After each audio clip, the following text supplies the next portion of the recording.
Hey folks, the Wolf here, and I wanted to come to you real quick because I had something on my mind about leadership that I just had to share with the rest of the world here in District 68.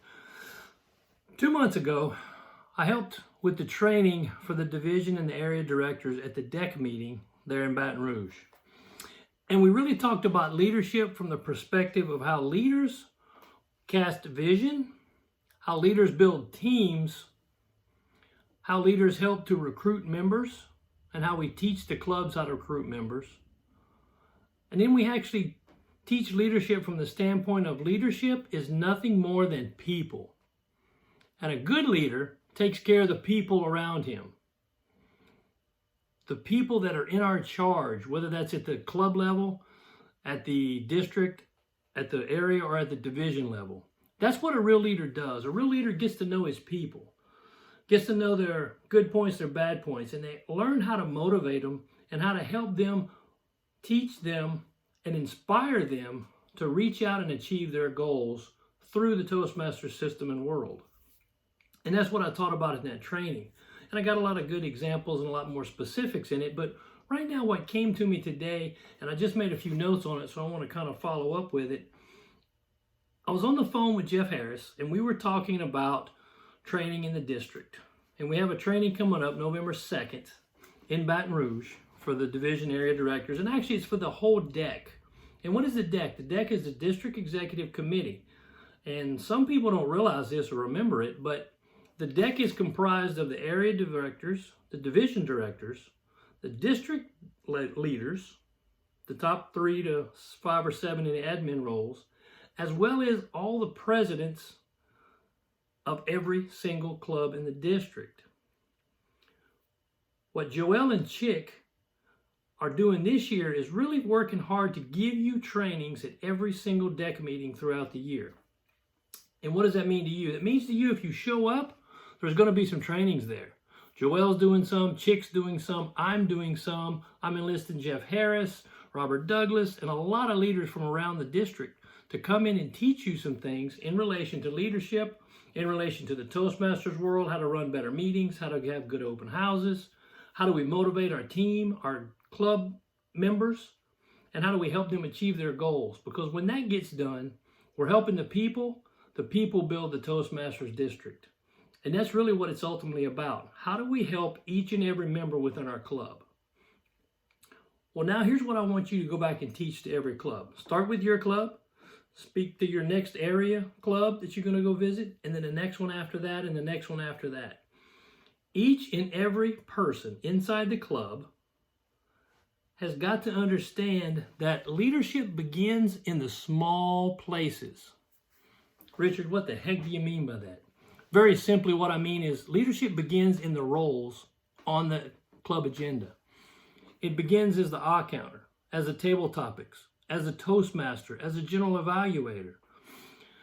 Here's a problem I hear from a lot of clubs is, Richard, how do I get the agenda filled out?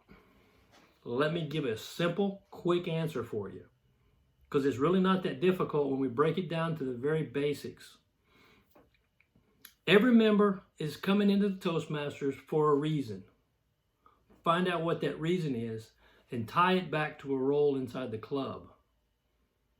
Toastmaster of the meeting is a leadership role. When I take on the Toastmasters role in my club, it's my job to go out and make sure I got speakers. I have a general evaluator, and also help them to find evaluators, counters, all the roles filled within the club. That's my job as a leader. I'm going to help the people in my club because I'm taking responsibility and ownership that when people show up to this meeting, I want them to have a good experience. I want them to see some good speeches. I want them to see good evaluations. I want to see fun table topics. I want them to have an experience when they walk through the door of this club. Now you're going to say, oh, Richard, but I don't have but 7 people showing up. Hey, great. You got 7 people. Let's divide and conquer. Let's split up the roles. Maybe someone might serve 2 roles, but make those roles that work together, counter and grammarian. Hey, if the general evaluator's got to pick up the grammarian or the counter role, no big sweat. And even if you left one out, for this meeting because you're a little short-handed, no big deal. Cover the most important ones: table topics, speaking, and evaluations. And make sure they're fun. Make sure they're good evaluations. And help folks. Help the people in your club. But back to leadership. The small roles. As an eye counter, my job as an eye counter is to listen for those filler words, okay? I want to hear what filler words are you using.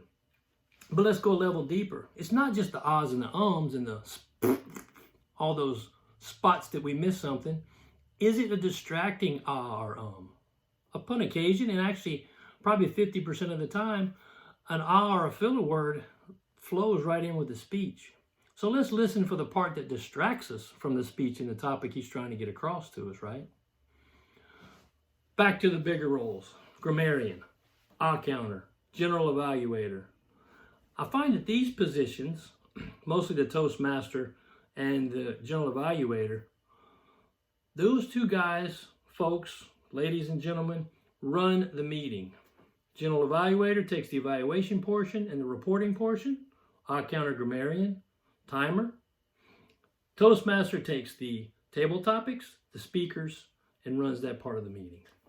So dividing and conquer, you find someone that's going to cover Toastmaster every meeting, general evaluator every meeting, and you have them find the folks for the other roles.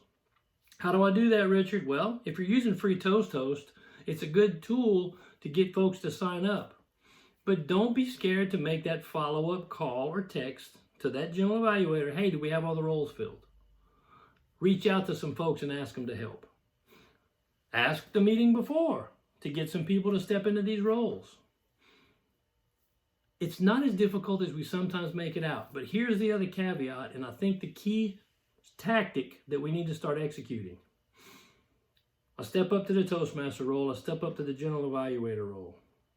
I'm going to go to my calendar and I'm going to mark off 1 hour tomorrow to reach out to my club members to get folks to jump into these roles.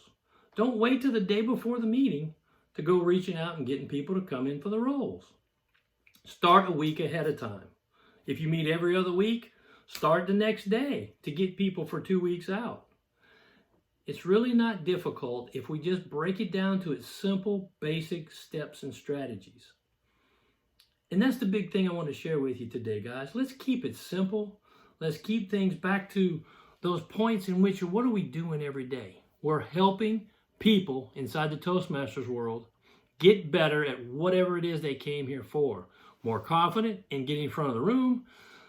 Stepping up as a Toastmaster is a perfect opportunity for someone to flex those confidence skills in speaking, because now they got to manage the meeting and get things done and call and get people up to the front of the room to do what they need to be doing.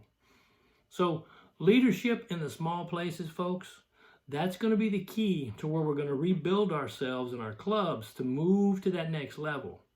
Small stuff. I'm going to be coming back to you with more videos, more emails, and more audios from our podcast to give you some more tools through this year for the Toastmasters journey that you're on through the 2020 year.